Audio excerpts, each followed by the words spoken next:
Joshua, a taste of certainty. The Lord your God dried up the waters of the Jordan for you until you passed over, as the Lord your God did to the Red Sea, which he dried up for us until he passed over. Joshua 4:23. One of the certainties of life is uncertainty. We want to live our lives free from the grip of worry, but how do we do that when the road before us holds so many unknowns? We don't know what we don't know. All we do know is we can't see around the corner, which makes it easy for unfamiliarity to open the door to fear. But what if our solution to worry isn't found in a crystal clear future, but in our rock-solid past?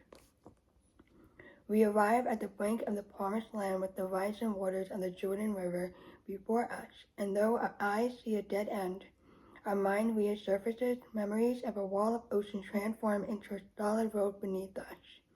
Behind us is the Red Sea. We look back at the past, and it gives us insurance for the future. God, who parted the sea behind me, is able to part the river before me. Although we can't see tomorrow, we know who holds tomorrow. God holds us too. So no matter how unstable the road feels, we have security, because God has gone before us. He is our guide. Note that guidance and guides aren't the same.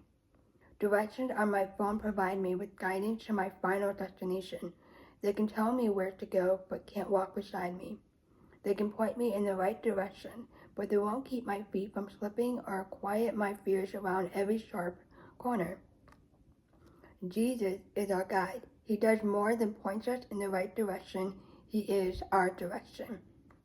How do we know this? Because he calls himself our shepherd. And shepherds don't tell the sheep where to go. They lead the way. No road is unfamiliar to him because his breath spoke the word itself into existence. Unfamiliar is not a word in God's dictionary. There is no path he hasn't paved, either the foundation each one is built upon. Have you ever been on a road that makes you want to turn around? The familiar back roads in my hometown don't make me feel that way because I've been there before. I know the curves of the road at the back of my hand, but unfamiliar roads, that's a whole different story. My husband and I decided to head home from Oregon to California via the scenic route of Highway 1. If you're unfamiliar with that 2-lane coastal road, then let me put it this way. There's a reason you can buy t-shirts that say, "I survived Highway 1." One of the most awe-inspiring but dangerous roads in the world. Known for its landslides, narrow cliff-hugging pavements, and windy turns, was the only route to our bed and breakfast. Awesome. We left late in the day, not our best idea, and the night inevitably fell upon us, forcing us to traverse the rough terrain without the presence of daylight. With each sharp cliffside turn, I felt the winding road wind up fear within me. It's not that I didn't trust my husband. He's proven to be a very dependable driver. It's just that we had never traveled the road before. So what got us through? As much as the GPS guided us in the right direction, it was our headlights that led the way around every turn. Because the light was with us and before us, I knew we'd make it. Jesus is not only our good shepherd, but also the lamp to our feet and a light to our path on life's unfamiliar roads. He knows the way. He knows the way because he is the way.